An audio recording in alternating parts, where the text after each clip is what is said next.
Hello, the presentation Martha and I prepared is on the critical paradigm through family feminism, conflict theory, and queer theory and intersectionality.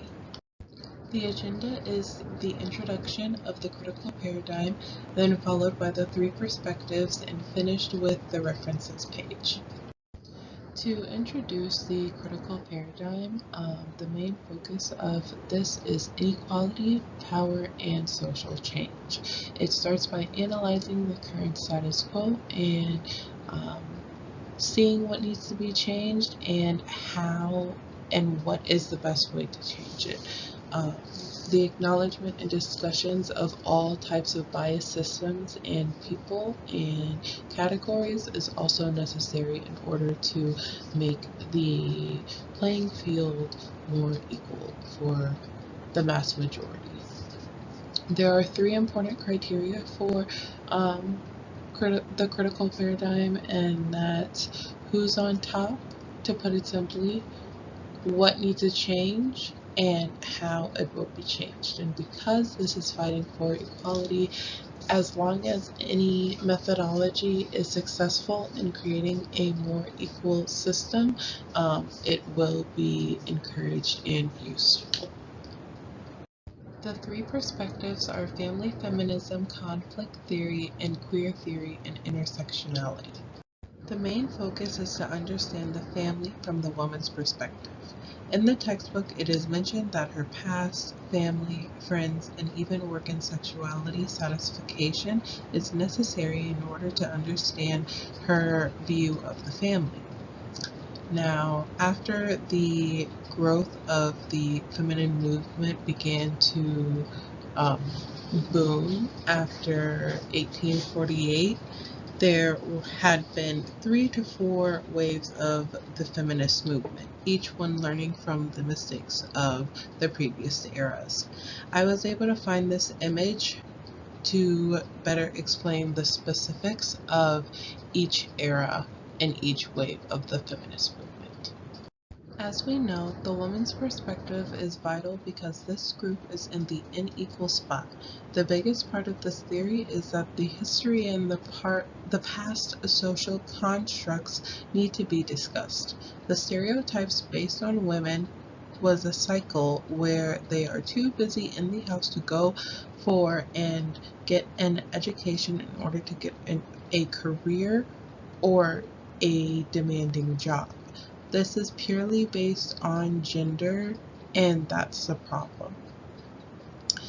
The reason the status quo of what a family should look like should be challenged is because everyone in every family is different, and their different experiences and cultures make it unique and special to themselves. This last slide is on the criticisms of the theory, such as feminism making men have unequal experiences. But in the textbook, it is discussed how, when presented with the same experiences as women, men aren't as affected intimately as women were. Another argument was that a specific subgroup of an umbrella group was getting more attention than the rest. But this has already happened with the first wave of feminism because they were only advocating for the rights of white women. They learned from their mistake from their first wave and integrated a new solution going forward.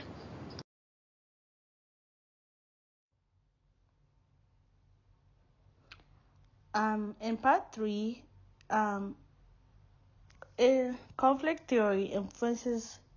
It has an influence to non-martial lifestyles, um, mostly single and cohabitation. With conflict theory, we believe that the power imbalances and social inequality influences social conflicts, including those linked to non-martial marital lifestyles. Societal expectation, and norms regarding family and marriage may marginalize those choosing to stay unmarried or cohabit. According to the United States Census Bureau statistics, the number of married couples has reduced by almost 60% in the last 50 years, showing many Americans are delaying and foregoing marriages. Although this shift from social norms shows the change in people's attitude towards marriage, those embracing non-marital lifestyles are facing economic imbalances, stigmatization, and power imbalances. Taxes and other legal structures favor married couples, making the life of a married person easier that or single cohabiting individuals.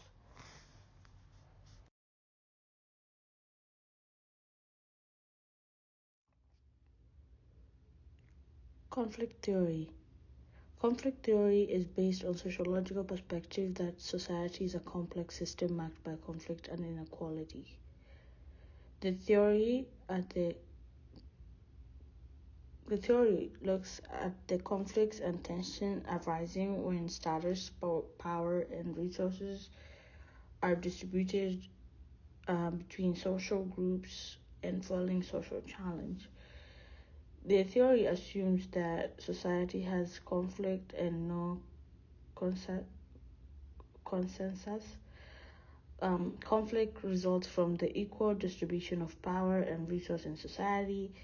Social institutions and structures established are maintained by people with most power and resource. Disadvantaged individuals may mostly experience social inequality and conflict. Struggle between different social groups and conflict drive social change.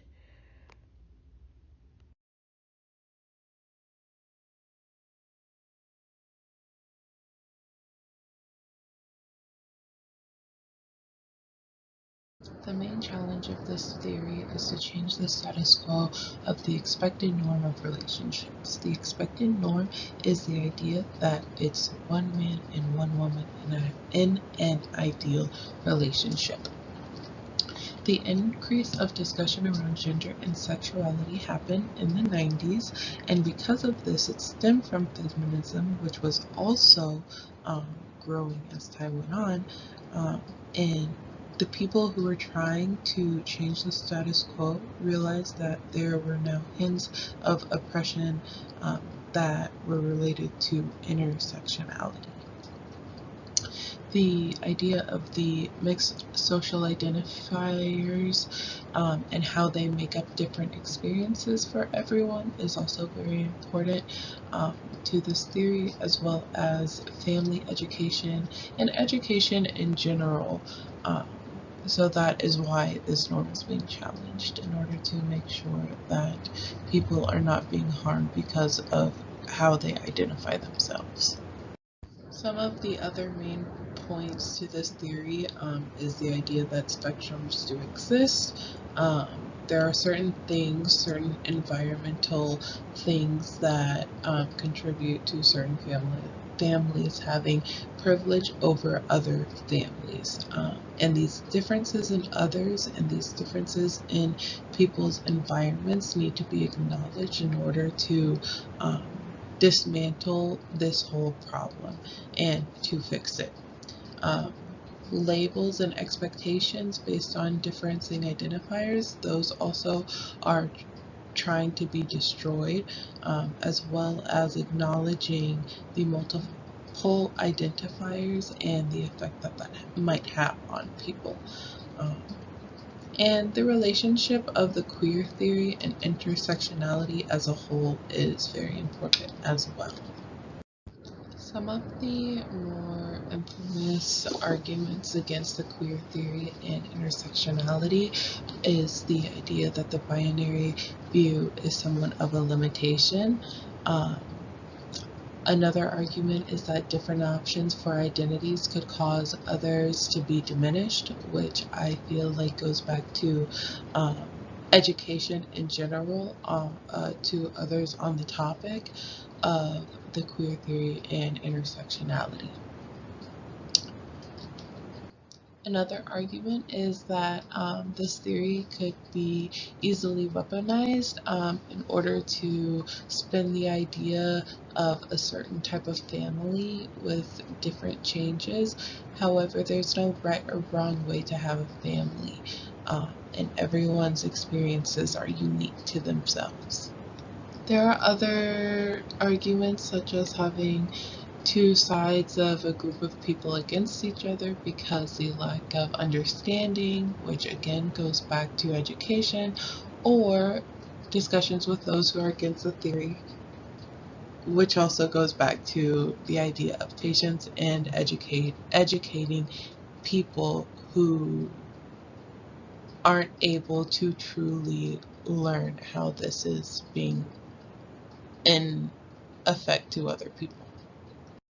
And here is our references page, as well as our little thank you for watching our presentation.